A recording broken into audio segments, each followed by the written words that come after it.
It's Jeff with Melodies and Memories, and we're out here today in Nashville on a lovely rooftop, beautiful sunny day.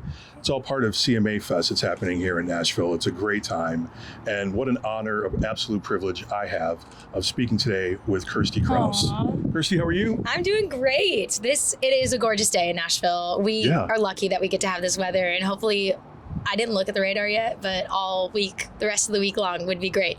Yeah, so you have a lot of things happening here with CMA Fest here in Nashville.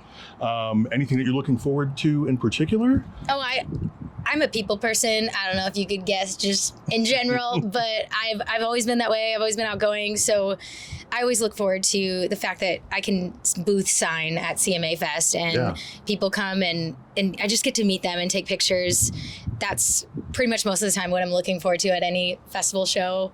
Just the human connection is that's why I do music. That's my version on this earth, to create human connection. And so that's the goal. That's a great way to walk the earth. Yeah. Yeah. I think a lot of people should, do the same thing. It'd be a pretty cool earth if we all did that. Absolutely. Absolutely. So you're working on some new music. You said you love being in the studio. Oh, yes. I've definitely been writing. I feel like my catalog at this point, there's a little bit of everything. So sometimes it's hard for me to decide. So I've definitely been leaning on people and being like, okay, do you like this? Like, and I have like demo versions of songs and testing them out, kind of pitching around to like publishers. So just kind of getting feedback right now, because honestly, it's so hard for me to choose because they're my babies. And I'll say it. I mean, I love all my music. They're my art. It's creation. So I feel like every little song I write should have a place somewhere, whether it's live, we perform it live, or on YouTube, it's hard to decide. So I'm definitely going to be leaning on the fans and putting out emails and asking as well what they like. But you mentioned the studio. And that's a whole different love. There's writing songs, there's performing, and then being in the studio, there's just this extra level of seeing this all, it's everything that you heard in your head while you were writing the song is now happening, and you're grabbing it and it's coming to life. And I can, sing bass parts to the band. They're like, are you really singing me bass parts right now? And I'm like, yes, I have it. I know how I want you to play right now. And that makes it fun. So I more am a executive producer. I definitely drive it and have a lot of input, but I don't do any of the buttons. I let someone who really knows all the buttons so that the flow keeps going. Perfect. Yeah. So it seems like it's almost like part of your having a very strong, I guess in a way saying Midwestern work ethic, right?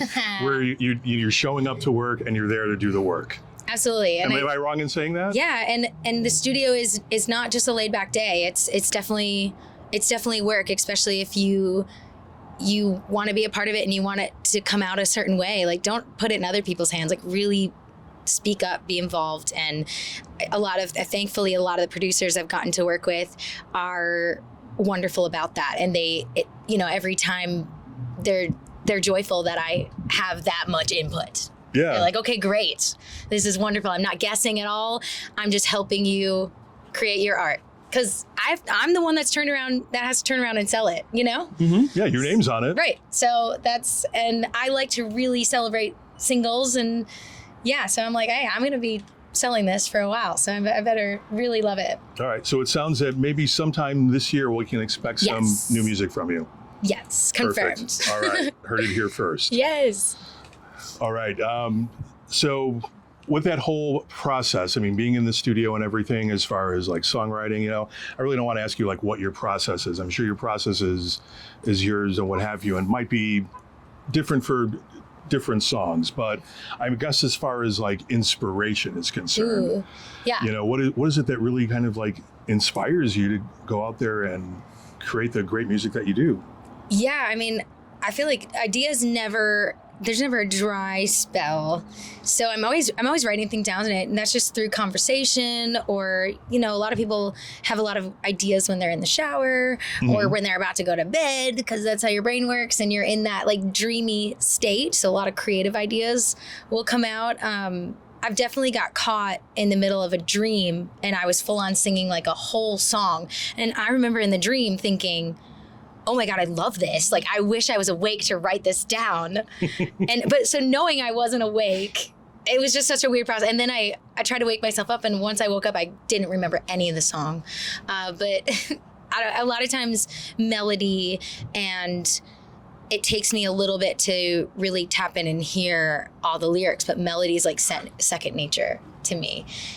So sometimes artists will ask me just to take a look at melody or kind of show me something. I'll be like, well, try this, and it's cool that some of my peers ask me those questions. I really appreciate it. Yeah. So do you have anything maybe that's unorthodox in order to make sure that you capture those moments so that those things don't go, just fly out there? I definitely use the amount of voice memos I have, that's just where I go. There's probably I don't even know, more than 3,000 voice memos. Wow. And I love to, I was talking about melody. So even sometimes when I'm performing a song, I will on the spot just change, the whole outro and what I'm doing and just vibing with it, or change the melody.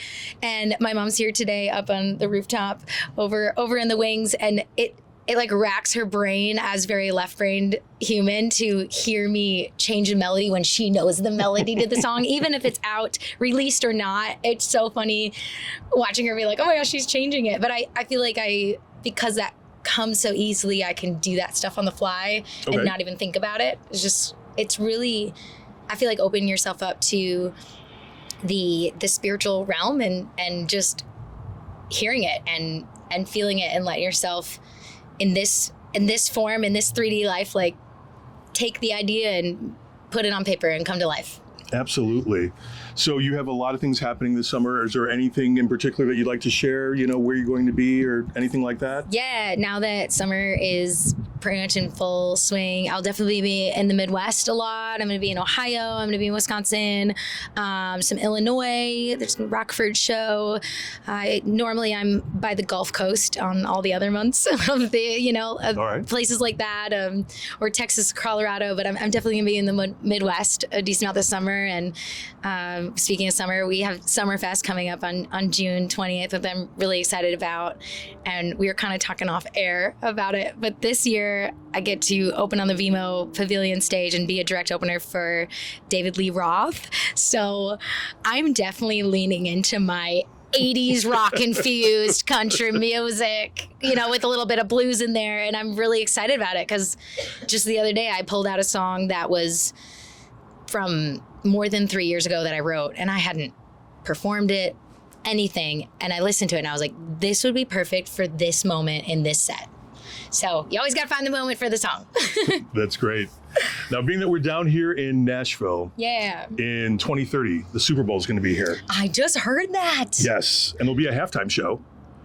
I know. I was on the phone with one of my friends who's an artist manager, and I was like, wait, that's going to be insane for Nashville. And she's like, yeah, you could host events, play this, go to the stadium and play. She's started, it made my head spin. And I was like, oh, but honestly, we think about, as soon as they announce stuff like that, we have to think about that. And we have to, be like, okay, I'm going to be in town on these dates.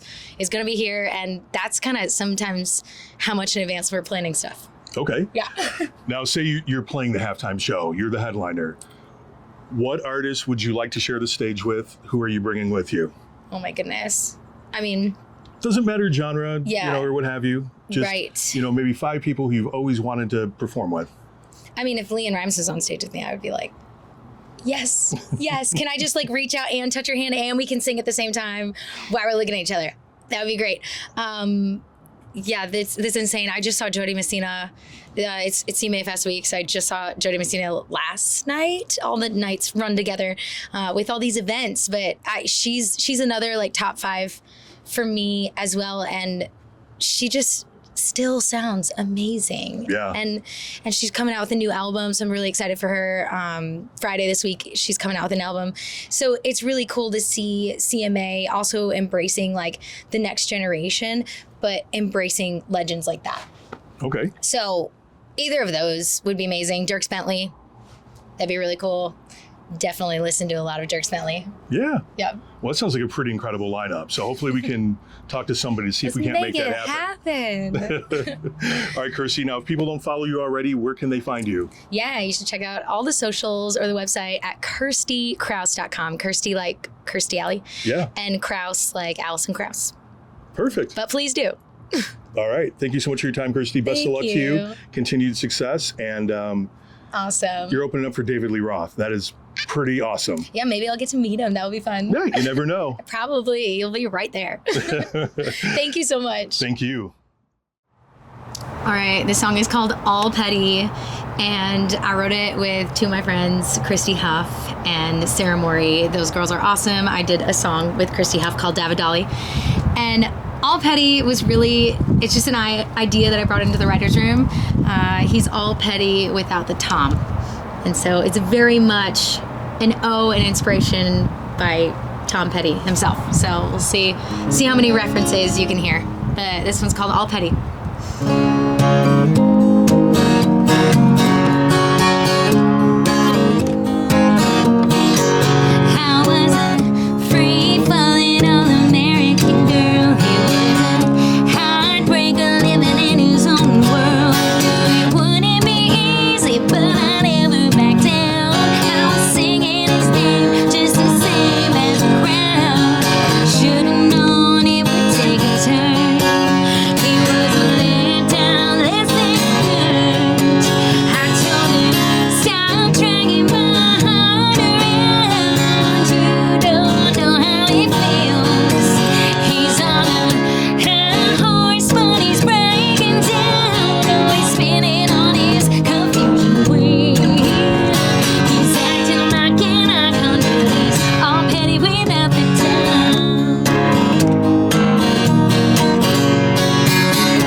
But that ain't